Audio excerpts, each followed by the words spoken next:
Seja bem-vindo ao podcast Saúde do Cérebro. Aqui nós discutimos a neurociência aplicada ao dia a dia. Olá, eu sou Luan Gama, sou neuropsicólogo e hoje nós vamos falar tudo o que você precisa saber sobre a dopamina. A dopamina está relacionada ao seu dia a dia, talvez muito mais do que você pensa. Ter mais dopamina circulando no seu organismo significa, literalmente falando, ser uma pessoa mais feliz. Possuir uma sensação de bem-estar por longos períodos de tempo. E eu acho que isso é o que todo mundo quer. A bem da verdade, a dopamina está relacionada ao que realmente o motiva, como você se sente de forma geral, sua vontade de se esforçar e perseguir os seus objetivos. O quanto entusiasmado você está. E não para por aí.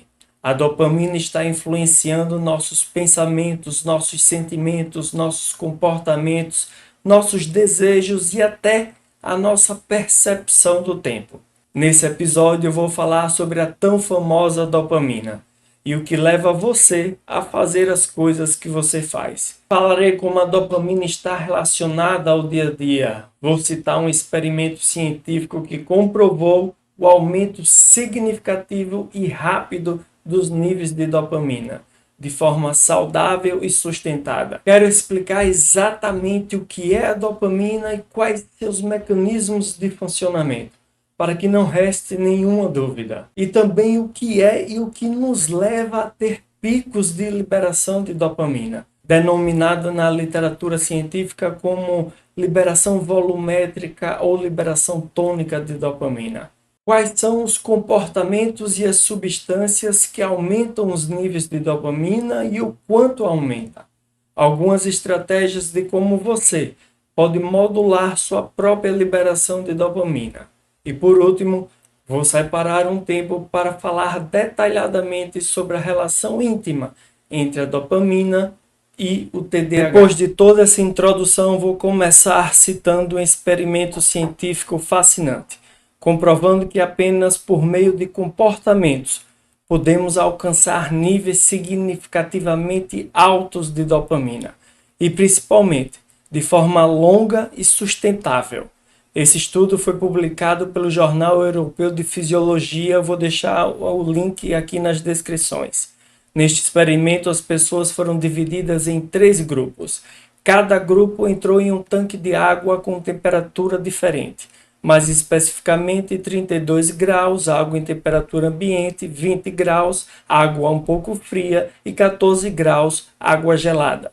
Após cerca de 10 a 15 minutos, os cientistas mediram os níveis de cortisol, adrenalina e dopamina de cada grupo. O grupo que entrou no tanque com água gelada obteve aumentos muito rápidos de adrenalina e dopamina. E os níveis de dopamina foram tão significativos que chegaram a atingir 250% acima da linha base. Se você não sabe, todos nós temos um nível base de dopamina circulando em nosso organismo. Agora, a maior descoberta foi que esse aumento de dopamina contínuo por um período longo de tempo. Vou explicar por quê. É impossível falar sobre a dopamina sem pontuar as questões relacionadas aos vícios e dependências, seja substâncias psicoativas ou comportamentos como sexo, jogo, pornografia, comida, entre outros. As drogas que possuem o maior potencial de dependência são aquelas que possuem o que chamamos de uma curta meia-vida. Ou seja, o efeito passa rápido que leva as pessoas a usar mais. Mas voltando para a água gelada, a principal descoberta foi identificar que por meio deste simples comportamento os níveis de dopamina podem ser elevados e sustentados. Hoje já existem muitas técnicas utilizando do frio para aumentar o metabolismo, a perda de gordura, melhorar o bem-estar, melhorar a cognição, melhorar a clareza mental. Nos Estados Unidos, por exemplo, existem inúmeras clínicas que oferecem a chamada crioterapia, que são cabines onde as pessoas entram e ficam com a cabeça para o lado de fora por 3 ou 5 minutos e a temperatura chega a menos 100 graus Celsius. Você já pode ter visto, por exemplo, um atleta depois de uma competição mergulhar em uma banheira de gelo. É claro que eu também não fiquei fora dessa prática. Esse sou eu aí fazendo a minha crioterapia. Bom, isso foi apenas uma introdução também para explicar por que a dopamina é tão famosa entre todos os outros neurotransmissores. Agora eu vou tentar explicar de uma maneira mais simples e utilizando exemplos o que realmente é a dopamina. Um exemplo prático, se alguma vez você já interagiu com alguém que simplesmente não parece ter nenhuma energia, possui uma apatia, e só para deixar claro que eu não estou falando aqui de depressão ou tristeza, eu estou me referindo apenas a uma característica pessoal. Por outro lado, você deve conhecer alguém que parece ter uma energia infinita. Isso é a neurociência do dia a dia. Essas duas circunstâncias são inquestionáveis. O que existe aí é uma diferença no nível de dopamina circulando no organismo de cada um. Claro que existem outros fatores, mas o principal e mais determinante é o nível de dopamina. O que está ligado também à genética. Uma coisa básica que muitas vezes é mal explicada é que a dopamina não é apenas um neurotransmissor, ela é um neuromodulador. Neuromoduladores influenciam a comunicação de muitos neurônios. Imagine os neurônios como se fosse um show, uma multidão dançando. O neuromodulador é quem está coordenando a dança de toda essa multidão. E é aqui que está o grande diferencial da dopamina. Ela possui o poder de ligar e desligar todo um circuito cerebral. Então, só para deixar claro o que eu falei até agora, são duas coisas que interagem entre si.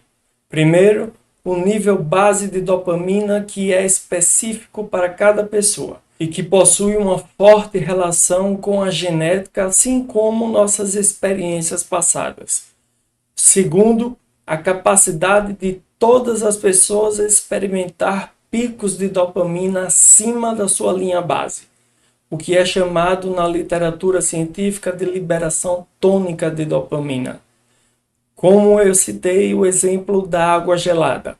Agora é muito importante saber que esses picos vão influenciar na quantidade de dopamina que estará circulando no seu organismo depois. Como eu dei o exemplo das drogas e dos vícios, as pessoas experimentam picos de dopamina, mas eles não são sustentáveis.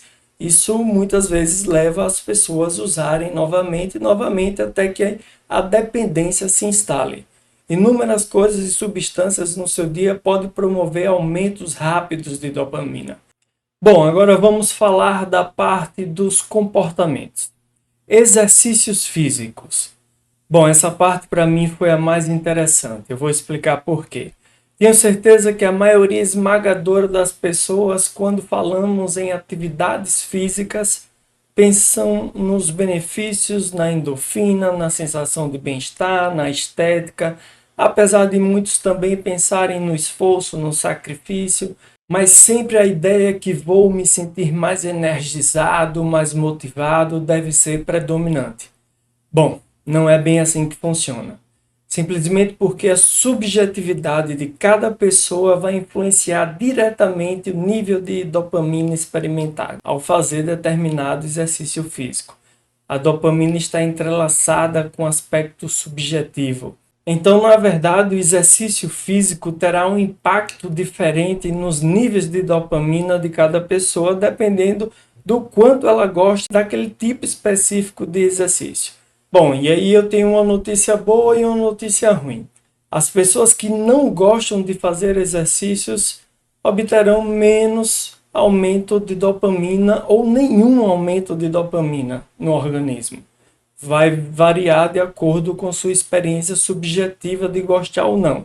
Mas a notícia boa é que você pode pensar e encontrar algum tipo de exercício que realmente gosta. E esse mesmo sistema é aplicado a qualquer comportamento. Alguns gostam de meditar e vão ter mais níveis de dopamina e bem-estar. O importante é que quando você faz o que gosta, esses níveis de dopamina são muito mais prolongados do que o uso de qualquer substância química. Contudo, substâncias químicas possuem um efeito universal. Elas fazem a dopamina de todo mundo subir. Nicotina, cocaína, anfetamina, essas coisas causam um aumento dos níveis de dopamina em todo mundo. Você pode, por exemplo, até não gostar de fumar, mas se injetar nicotina no seu sangue, você terá mais dopamina. Então, outro ponto extremamente importante é que seu histórico de dopamina é realmente relevante. Não é explicado de forma simples. Eu vou usar o termo picos de dopamina como eu usei anteriormente. Toda vez que você faz algo que gosta, come um pedaço de chocolate, fica rolando no Instagram assistindo memes, ou você vê alguém que realmente gosta, você tem um pico de dopamina. A quantidade de dopamina que você experimenta depende do seu nível base de dopamina. Bom, isso é muito importante entender, porque seu limite para o prazer ele vai aumentando cada vez mais. Eu vou me atrever aqui a utilizar o casamento como um exemplo. Quando você começa um novo relacionamento, provavelmente você está apaixonado ou apaixonada. Isso significa que você está tendo esses picos de dopamina o tempo todo. Quando você pensa na pessoa, recebe uma mensagem, conversa com alguém sobre a pessoa e, claro, quando encontra com essa pessoa amada. A sensação de bem-estar e motivação é enorme. E geralmente você quer estar mais com aquela pessoa e cada vez mais. Contudo, o que está acontecendo nos bastidores do seu fantástico sistema nervoso é simplesmente um aumento da capacidade de sentir prazer. Aí a gente inventa de casar. Bom, o resto você já sabe. Mas aí é criada a ideia completamente subjetiva do amor e por isso a continuidade de querer estar junto. Mas eu preciso dizer que seu cérebro ele não está nem aí para a filosofia. Na prática, você nunca mais vai sentir a mesma sensação que sentiu um dia quando você estava loucamente apaixonado ou apaixonada, porque você aumentou seu nível base de dopamina para esta determinada situação. Agora existem dois caminhos: ou você sustenta um determinado nível de bem-estar em estar com aquela pessoa, e isso, é claro, envolve uma montanha de variáveis subjetivas e objetivas, ou você pode até se transformar em um dependente de amor e sexo, e loucamente ir pulando de relacionamento em relacionamento, buscando sentir aquela sensação novamente. É importante eu falar sobre esse processo, porque se você entender isso, você poderá decidir usar qualquer ferramenta ou estratégia para elevar os níveis de dopamina. Você pode ser capaz de modular e controlar a sua própria liberação de dopamina para motivação e direção ideal. Então aqui um breve resumo exclusivamente para você que tem TDAH ou que tem algum filho com TDAH. A baixa motivação relacionada ao TDAH é parcialmente causada por dopamina inadequada no caminho de recompensa do cérebro. Então não adianta dar grito, berrar, bater, colocar de castigo. Nada disso vai mudar a bioquímica do cérebro. Para superar isso, você pode fazer coisas para tornar as tarefas mais divertidas e interessantes.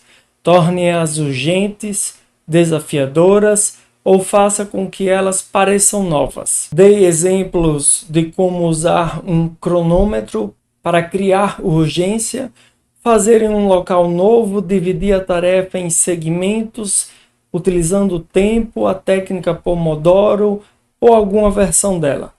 Obrigado por assistir, espero te ver na próxima.